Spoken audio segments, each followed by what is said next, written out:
বিজেপির মহিলা প্রধান নিজেই লক্ষাধিক টাকা চাঁদা তুলে এবং স্বেচ্ছাশ্রম দিয়ে সরকারি রাস্তার কাজ শুরু করলেন, জানিয়ে উঠছে প্রশ্ন। উত্তর 24 পরগনার হাসানাবাদ পঞ্চায়েতের ঘটনা। লক্ষাধিক টাকা চাঁদা তুলে বিজেপি প্রধান সদস্যরা গ্রামবাসীদের নিয়ে রাস্তা সংস্কার করলেন, জানিয়ে উঠছে প্রশ্ন। প্রধান এবং অন্যান্য সদস্যরা নিজেরাই রাস্তার কাজে হাত লাগালেন। উত্তর 24 পরগনার হাসনাবাদ পঞ্চায়েত বিজেপি গঠন করেছে। পঞ্চায়েত প্রধান হয়েছেন রিঙ্কু পাত্র। আজ প্রধান সহ অন্যান্য সদস্যরা এবং বিজেপি কর্মী সমর্থকরা একসঙ্গে চাঁদা তুলে ইট রাবিশ কিনে নিজেরাই রাস্তা মেরামতের কাজ শুরু করলেন। প্রধান রিঙ্কু পাত্রের দাবি, গত 10 বছর এই রাস্তায় কোনো কাজ হয় না, তাই সাধারণ মানুষের খুবই সমস্যা হয় এই রাস্তা দিয়ে চলাফেরা করতে।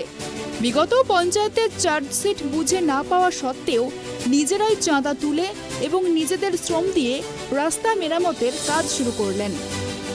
আমরা নতুন পঞ্চায়েত গঠন করেছি এবং আমাদের চার্জশিট বুঝিয়ে দেওয়া হয়নি।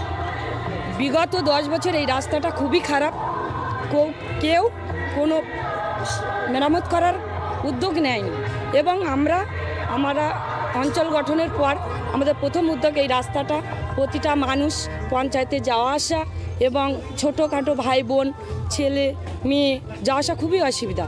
তার জন্য আমাদের প্রথম উদ্যোগ এই রাস্তাটা আমাদের স্বচ্ছ নিজেদের টাকায়, স্বেচ্ছায় নিজেদের টাকায় আমাদের ভারতীয় জনতা পার্টি থেকে আমরা এই কাজে উদ্যোগ নিয়েছি।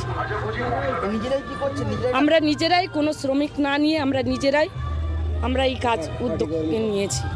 আপনার নাম? সরকারিভাবে কেবলমাত্র পঞ্চায়েতের বোর্ড গঠন হয়েছে, কিন্তু কোনো প্রকল্প তৈরি হয়নি। তারপরেও কি করে প্রধান নিজের পঞ্চায়েত সদস্য সহ গ্রামবাসীদের কাছ থেকে চাঁদা তুলে 500 মিটার ইটের রাস্তার কাজ করলেন, উঠছে প্রশ্ন। ইতিমধ্যেই কেন্দ্র সরকার 100 দিনের প্রকল্পের কাজের টাকা বন্ধ করে দিয়েছে। তারপরেও তিনি কিভাবে রাস্তার কাজ করলেন? দীর্ঘদিন ধরে রাস্তাটা এত খারাপ অবস্থায় পড়ে আছে, একটু বর্ষা হয়ে গেলে পরে স্কুলের ছাত্রছাত্রী, কোনো রুগী বা এদিকে যে গাড়িগুলো বাড়ায় একটা বার হতে পারে না। একাধিকবার পঞ্চায়েতকে বলার পরেও ব্রিজের পর থেকে এ পর্যন্ত রাস্তাটা ঠিক হয়নি, এক হাঁটু জল জমে যায়।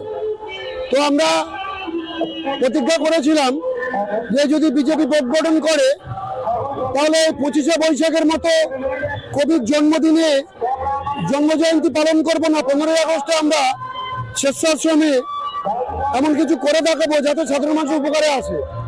সেই নিরিখে ভারতীয় জনতা পার্টির সমস্ত সৈনিক, আমাদের মাতৃমণ্ডলী এবং বিজেপির যুব তরুণ কর্মী বন্ধুরা, সদস্য সবাইকে নিয়ে আমরা জনগণের স্বার্থে আজ এই রাস্তা ঠিক করছি, যাতে 15ই আগস্ট আমাদের কাছে স্মরণীয় হয়ে থাকে। পঞ্চায়েত বিরোধী রাজনৈতিক দল যারা দখল করেছে, সেই জায়গায় দাঁড়িয়ে হাসনাবাদ বিজেপি তারা ভোট গঠন করলো, এই বিষয়ে কি বলবেন? আসলে তো পশ্চিমবাংলাতে নির্বাচন হয়নি। পশ্চিমবাংলায় যদি গণতান্ত্রিক পদ্ধতিতে নির্বাচন হতো, হাসনাবাদ গ্রাম পঞ্চায়েতের মতো গোটা পশ্চিমবাংলার 80% পঞ্চায়েত দখল করতো বিজেপি।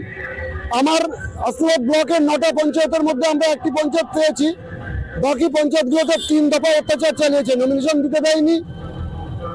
তৃণমূলের এসসি ওবিসি সেলের সাধারণ সম্পাদক সুরেশ মণ্ডল বলেন, সরকারি নির্দেশ ছাড়াই রাস্তা তৈরি হচ্ছে, ফলে কোনো দুর্ঘটনা হলে যে এই কাজ করবেন তিনিই দায়ী থাকবেন। এই কাজ সম্পূর্ণ বেআইনি এবং চাঁদা তুলে সরকারি জায়গায় এই কাজ করা যায় না বলেও দাবি করেন তিনি।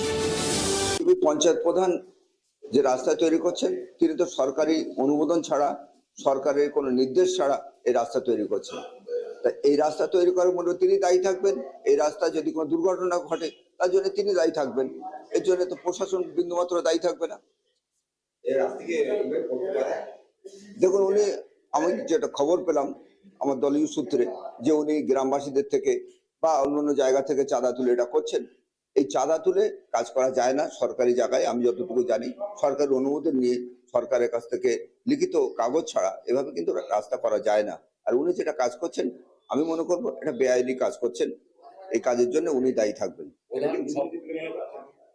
দেখুন, বিভিন্ন লোকের কাছ থেকে চাঁদা তোলা সেটা তার কোনো রসিদ বা তার কোনো কাগজ ছাড়া এটা চাঁদা তোলা, এটাতে দুর্নীতি তো থাকবেই।